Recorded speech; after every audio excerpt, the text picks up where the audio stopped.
Hello everyone, welcome to my channel Bangla রান্নাঘর with রূপালি। আশা করছি আপনারা যে যেখানেই আছেন সুস্থ আছেন, ভালো আছেন। দেখে নিশ্চয়ই বুঝতে পারছেন একটা ভর্তা রেসিপি নিয়ে চলে এসেছি। আর এটা হলো ভেন্ডি কিভাবে খুব সহজেই ভর্তা করে নেবেন সেটাই দেখাবো। আর এটা কিন্তু খেতে অনেক মজার, একবার না বানিয়ে খেলে আপনারা বিশ্বাসই করবেন না যে এর স্বাদটা কতটুকু। আর ভেন্ডি খাওয়া কিন্তু অনেক উপকারী। এর জন্য এখানে আমি 300 গ্রাম মতো ভেন্ডি নিয়েছি। আর ভেন্ডি কিন্তু অবশ্যই কচি দেখে নেবেন। ভেন্ডিগুলো প্রথমে আমি 2 থেকে 3 বার ভালো করে ধুয়ে নিয়েছি।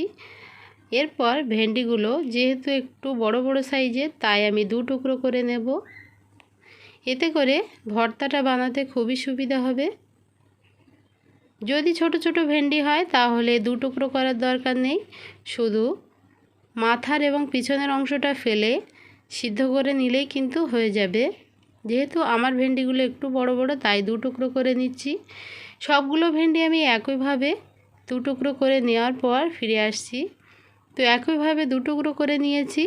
এরপর আমি ভেন্ডিগুলো সিদ্ধ করে নেব। এর জন্য চুলায় একটা ফ্রাইং প্যান বসিয়ে দিয়েছি আর তাতে দিয়ে দেব পর্যাপ্ত পরিমাণ পানি। ভেন্ডি কিন্তু সিদ্ধ হতে বেশি সময় লাগে না, পানিটা বুঝে শুনেই দেবেন। বেশি পানি দিলে কিন্তু খেতে ভালো লাগবে না।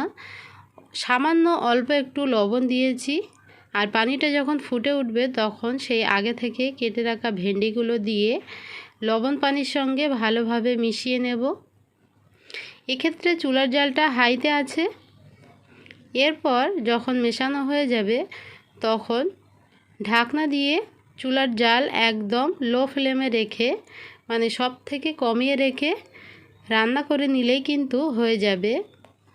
ভেন্ডিটা সিদ্ধ হতে দেওয়ার ঠিক 3 মিনিট পর আমি দেখাচ্ছি ঠিক এতটুকু পানি আছে। আবারও একটু নেড়ে চেড়ে মিশিয়ে নেব। আবারও ঢাকনা দিয়ে পুরো পানিটা টেনে যাওয়া পর্যন্ত অপেক্ষা করব। প্রথমেই বলেছি চুলার জালটা কিন্তু প্রথম থেকে শেষ পর্যন্ত লো ফ্লেমে রাখতে হবে, নইলে কিন্তু ভেন্ডিটা কাঁচা থেকে যাবে, পানিটা শুকিয়ে যাবে।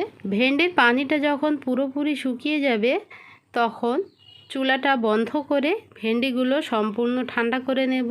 ভেন্ডির ভর্তাটা বানানোর জন্য 10 থেকে 12 কোয়ার মতো রসুন আর 4টে শুকনো লঙ্কা অল্প একটু তেল দিয়ে ভালোভাবে ভেজে নিয়েছি।